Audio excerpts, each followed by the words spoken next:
And what I'm burning is all, like when I get firewood, I get sometimes stuff out of piles and they have burn ends. So I don't burn these inside, I burn them out here. So I've saved a lot of the burnt stuff for doing this job here.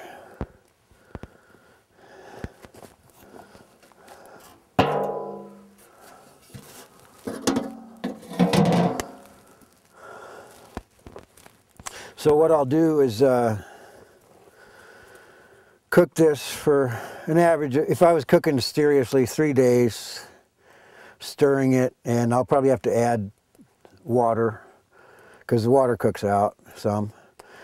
And then I'll need to wash it, and that's where all the work begins. The ideal washing unit is the old wringer washer that agitates, and then you squeeze out little pancakes.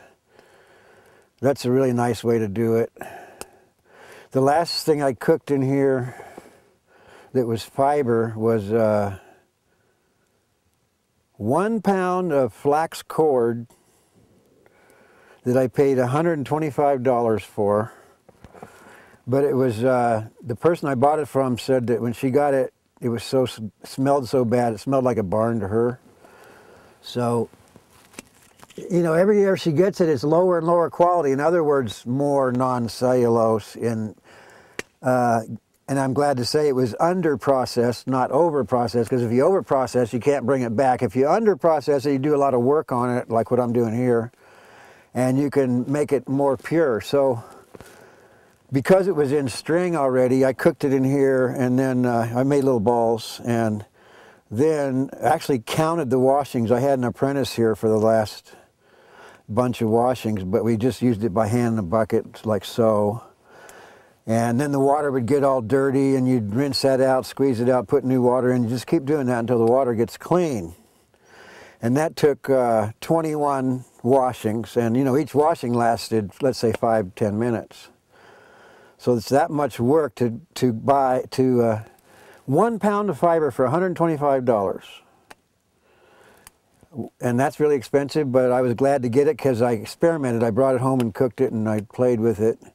And as it turned out, the stinkier stuff was actually the better stuff, I thought. So she was glad to sell me that. She hadn't even opened it up in 2 years. I'm surprised it didn't mold. Anyway, that's sort of the state of the art now. And this is not Chinese flax I'm talking about. It's European flax, which may be disappearing. That's what I'm predicting, but no one, I haven't heard anybody else say that. Well, everybody knows they know the word fiber, like the very fiber of our being and all that kind of stuff. And that comes from our thousands of years as textile being a very important part of our culture, because therefore we can make clothes and canvas. The word canvas comes from the word cannabis from Arabic. And so textile, and in Chinese, they have 4 or 5 words, or ma. One is a female horse, one is mother, and another one is hemp. The meanings of that word implying that it's an ancient part of their language. So this stuff, the fiber, goes way, way, way, way back, and it's a part of our genetic memory, just like when I make bone needles, people have to buy them and they don't know why, but they can't help themselves, they have to have one, they don't know really why.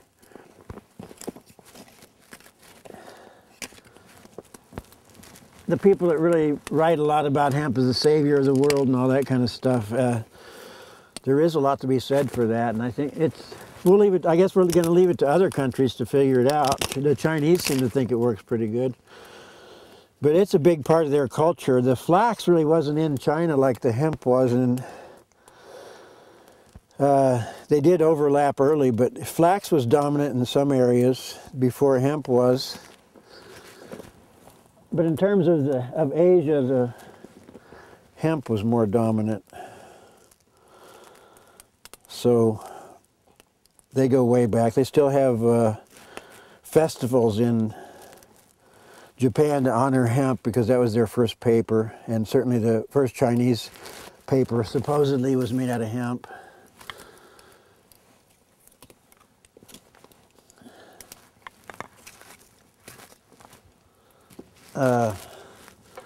This is the fiber. This is short fiber. It's cheaper because it's the short stuff. You know, the ultimate long fiber is worth a lot more money if you have to go buy it. And this is the tow. If you remember, I talked about tow is generally the short fiber that's caught in the combs. It's not high grade, but still good enough to make stuff out of. The high grade is the long fiber. Now a machine, a long fiber for machine is not that long because a machine can't take a 6-foot fiber and spin it like a hand spinner can. So this will turn out a lot lighter after lots of washings. And you can see how brown it is in there, and that's good because that's a lot of the non-cellulose washing out of there. Because I'm hoping to, generally the whiter it is, the cleaner it is. And you know, an easy way to do it would be put a bunch of bleach in there, but bleach weakens cellulose, so you don't ever want to mix the two, which has been done a lot because it works so great. You can bleach colored rags and make them white, and trouble is that's easy to, well, in the first place it injures it, but it either injures it a little or it injures it a lot, more towards a lot in general. So the purists would never have anything to do with the chlorine bleached fiber, cellulose, because it degrades it, and I'm a believer in that.